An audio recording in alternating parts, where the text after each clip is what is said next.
The Raja Saab నుంచి సంక్రాంతికి separate గా ఒక కొత్త పోస్టర్ వస్తుందంట. సినిమా అన్అఫిషియల్ గా పోస్ట్ పోన్ అయిపోయింది, ఏప్రిల్ 10th కి రావట్లేదు. ఆ ఏప్రిల్ 10th ఏదైతే నారేటివ్ ఉందో దానికి పెద్ద ఒకటి లాగ్ పడ్డదంటే గుడ్ బ్యాడ్ అగ్లీ అదే రోజు రావడము అందరికీ తెలిసిపోయింది. Raja Saab is not coming, so everybody is jumping on that release date. So కొత్త రిలీజ్ డేట్ ఈ పోస్టర్ లో వచ్చే ఛాన్స్ ఉందంట. ఏమో తెలియదు మనకి, ఒకవేళ పోస్టర్ రాకున్నా కానీ ఎప్పుడైతే రిలీజ్ డేట్ అనౌన్స్ చేస్తారో అక్కడ నుంచి వీళ్ళు ప్రమోషన్స్ గట్టి చేయడం స్టార్ట్ చేస్తారంట. అండ్ తమన్ గారు మొన్న ఒక ఇంటర్వ్యూలో కూర్చున్నారు, అండ్ ఇంకా రాజాసాబ్ గురించి చాలా గట్టిగా మాట్లాడారనమాట. రాజాసాబ్ రిలీజ్ అవుతుంది రేపు ప్రభాస్ గారిది. జపాన్ లో కూడా ఆడియో లాంచ్ జరుగుతుంది, జపాన్ వర్షన్ కూడా చేయమంటున్నారు. They asking me to make a Japan version of a song. అంటే ఆఫ్టర్ లాంగ్ టైమ్ ప్రభాస్ గారు is coming with a mass song. ఒక హీరోయిన్ తో ఒక డ్యూయెట్, ఒక ఐటమ్ సాంగ్, ఒక లాస్ట్ ముగ్గురు హీరోయిన్లతో ఒక పాట, ఓపెనింగ్ ఇంట్రడక్షన్ సాంగ్, ఇంకా అసలు రాజాసాబ్ వరల్డ్ కి ఒక theme. So much of fairy tale ఆ సినిమా. రాజాసాబ్ వాళ్ళు జపాన్ లో కూడా ఆడియో ఫంక్షన్ చేద్దామని చెప్పేసి ప్లాన్ చేస్తున్నారంట. అంత పెద్ద వద్దులే అని జపాన్ వర్షన్ సాంగ్స్ కూడా చెప్పిద్దామని ట్రై చేస్తున్నారంట. దాంట్లో చాలా సాంగ్స్ ఉన్నాయంట. ఒక మాస్ సాంగ్, ఒక డ్యూయెట్, ఒక ఫైనల్ లో ముగ్గురు హీరోయిన్లతో కలిపి ఒక సాంగ్, ఇట్లా అన్ని ఉన్నాయంట. It's a very very mass, what is a genre kind of horror romantic ఏంట్రా కామెడీ ఫిల్మ్. సో ఇవన్నీ అంటున్నారు. సాంగ్స్ అనగానే నాకు పెద్ద పెద్ద రెడ్ ఫ్లాగ్స్ కనబడుతున్నాయి. ఇవాళ డాకు మహారాజ్ చూసిన తర్వాత ప్రతి సాంగ్ దాంట్లో ఇమిడిపోయింది. అసలు స్టోరీలో ఎక్కడ కూడా బయటికి తెప్పియకుండా మాంటాజ్లతో వెళ్ళిపోయింది. పర్లేదురా బాగానే వెళ్ళిపోయింది అన్న ఫీలింగ్ అనుకునే.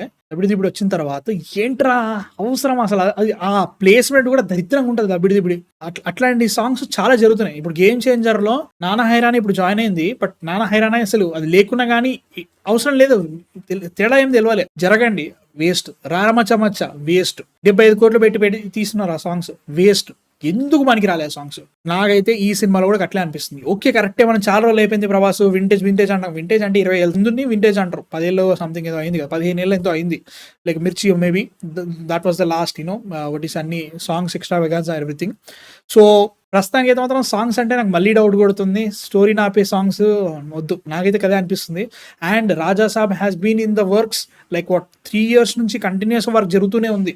సినిమా స్టోరీ ఎంతవరకు స్టేల్ అయింది అది కూడా నాకు డౌట్ కొడుతుంది. ఇప్పుడు ఇంతవరకు what you call it changes ఎన్ని జరిగినా కానీ సినిమా ఎంతవరకు స్టేల్ అయింది, స్టోరీ ఎంతవరకు న్యూ ఉంది. లైక్ చాలా ఈ మధ్యలో 2-3 పెద్ద సినిమాలు వచ్చేసినాయి హారర్ కామెడీలో. స్త్రీ 2, ఆల్సో బూల్ బుల్లయ్య 2 and 3 2 సినిమాలు వచ్చినాయి. అండ్ ఆల్సో ముంజియా వచ్చింది. ముఖ్యంగా హిందీలో ఉంటాయి, ఎందుకంటే హిందీలో పెద్ద మార్కెట్ కాబట్టి.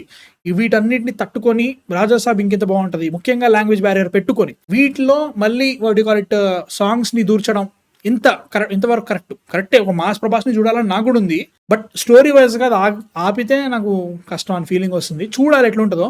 బట్ 400 కోట్లు బడ్జెట్ పెడుతుంటారు సినిమా కూడా. చెప్తున్నా కదా, 400 కోట్లు అనేది ఎంత కామన్ అయిపోయిందంటే, అరే 400 కోట్లు బ్రో అర్థమైతే లేదు, అవసరం అనే ఫీలింగ్ వస్తుంది. బట్ స్టిల్ చూడాలి, ఐఎమ్ ఎక్సైటెడ్ అని చెప్పను ఏదో అయ్యా, కానీ ఏమైతే చూద్దామని. Maybe next release date May 31st అని కొంతమంది అంటున్నారు. May 31st ఏమైతుంది? May 31st is Saturday. May 30th నాడు వచ్చే ఛాన్స్ ఉండొచ్చు. అంటున్నారు May 22nd, May 16 or May 22nd కూడా అంటున్నారంట. సో 1 month మాత్రమే పోస్ట్ పోన్ అయ్యే ఛాన్స్ ఉంది అంటున్నారు కొంతమంది. నాకు కూడా May 30, May 31st అట్లా అన్నారు. మేబీ జూన్ లో కూడా వచ్చే ఛాన్స్ ఉండొచ్చు.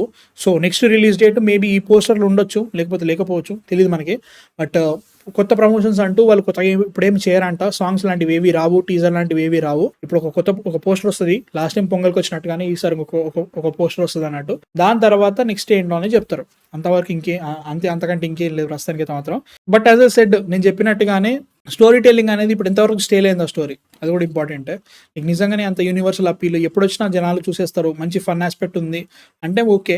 హిందీలో కూడా అది బాగా ఆడాలి. హిందీ డబ్బింగ్ తర్వాత అదే ఎసెన్స్ని అది క్యారీ చేసిందా. అండ్ ఆల్సో చాలా రోజుల తర్వాత ప్రభాస్ని మనం ఒక మాస్ అవతార్లో చూస్తున్నారు అంటున్నారు. సో అదెంతవరకు సెట్ అయింది. రెండు క్యారెక్టర్స్ ఉన్నాయి. ఒకటి రాజాసాబ్ క్యారెక్టర్ ఏదైతే మనకి గ్రాండ్ ఫాదర్ క్యారెక్టర్ ఉందో, ఇంకోటి మేబీ ఇంకో ఏదో పేరు ఉంటుంది భయ్యా, నాకు అంత ఐడియా లేదు. సో ఆ క్యారెక్టర్, ఈ రెండింటి మధ్యలో ఎలా ఉంటుంది, ఇవన్నీ ఉన్నాయి. చూడాలి ఎట్లుంటుందో. సాంగ్స్ అన్నప్పుడే నాకు డౌట్ కొడుతుంది. జపాన్లో what you call it audio function అనేది కొంచెం అనే ఫీలింగ్ వస్తుంది. లైక్ ఇప్పుడు జపాన్లో మంచి ఫ్యాన్ బేస్ ఉంది, బట్ అనే ఫీలింగ్ వస్తుంది. చూడాలి ఎట్లుంటుందో. So Sanjay Dutt is villain. ఎందుకు భయ్యా సంజయ్ దత్ని తీసుకోవడం రాజాసాబ్లో? సరిపోదా? అవసరమా? ఎవరు దొరకరా? బాబీ డియోల్ చేసిండు కదా దీంట్లో, ఏం చేసిండు చెప్పండి? డాకులో బాబీ డియోల్ ఉండి ఏం చేసిండు? ప్రేమ కథా చిత్రం టైప్ మారుతి మూవీ అయితే ఓకే బ్రో, ప్రతిరోజు పండగే మారుతి టైప్ అయితే అస్సామే. నాకు అదే డౌట్ కొడుతుంది. ప్రేమ కథా చిత్రం మారుతి అయితే ఓకే, బట్ అది కూడా స్టేల్ అయిపోయింది అనే ఫీలింగ్ వస్తుంది నాకైతే మాత్రం. అంటే ఇప్పుడు సప్తగిరి కామెడీ, ప్రవీణ్ కామెడీ ఆ టైంలో పెట్టుకున్నదంతా ఆ టైంకి బాగానే సెట్ అయింది. But it's been too long. Prema Katha Chitram వచ్చిన తర్వాత దాన్ని టెంప్లెట్ గా వాడుకొని చాలా సినిమాలు చేశారు. సో అందులోనూ ఒక స్టార్ హీరో, ప్రభాస్ లాంటి స్టార్ హీరోని పెట్టుకొని వీళ్ళు లైక్ ఒక ఫ్రెష్ కామెడీ విత్ హారర్ ఎలా చూపిస్తారనేది ఉండాలి. ముఖ్యంగా హారర్ ఎలిమెంట్లో నాకు డౌట్ కొడుతుంది. కామెడీ అంటే హిట్ ఆర్ మిస్ ఉంటుంది చాలా మంది. ఇప్పుడు F3 కానీ F2 కానీ నాకు పర్టికులర్గా నచ్చలేదు, చాలా మంది ఫ్యామిలీస్కి నచ్చినాయి. ఇప్పుడు వచ్చే సంక్రాంతికి వస్తున్నా కూడా అలానే ఉంటుంది. అలా డిఫరెంట్ ఉంటుంది. హారర్ ఎలిమెంట్ అనేది భయపెట్టే సిచ్యువేషన్ ఉంటుంది కాబట్టి హారర్ని వీళ్ళు గట్టిగా పెట్టగలుగుతారు. ముఖ్యంగా బుల్బుల్ 3 వచ్చిన తర్వాత అసలు హారర్ చూస్తుంటే ఇది హారర్ ఆరా అని అంత దారుణంగా ఉందన్నమాట అది. సో అట్లాంటి బ్యాలెన్స్ని చాలా పెట్టుకోవాలి. ఈవెన్ మన పేరెంట్ స్త్రీ 2లో కూడా హారర్ చాలా బాగుంది. కామెడీ కంటే హారర్ బాగా నచ్చింది నాకు స్త్రీ 2లో. సో చాలా వరకు హెవీ లిఫ్టింగ్ వీళ్ళే చేశారు. అసలు శ్రద్ధ కపూర్ ఏదో వచ్చి చేసిపోయింది, బట్ ఇలా ఆమెకి పేరు వచ్చింది, వేరే విషయం. బట్ హారర్ బాగా చేసి ఈ రొమాన్స్ అంతా ఏమో భయ్యా, నాకు అంత డౌట్ కొడుతుంది. ఇప్పుడు సాంగ్స్ అంటున్నారు, ఏమో అంటున్నారు, నాకు ఎందుకో నాకు డౌటే భయ్యా అది సిచ్యువేషన్ అన్నట్టు. మీ థాట్స్ చెప్పండి.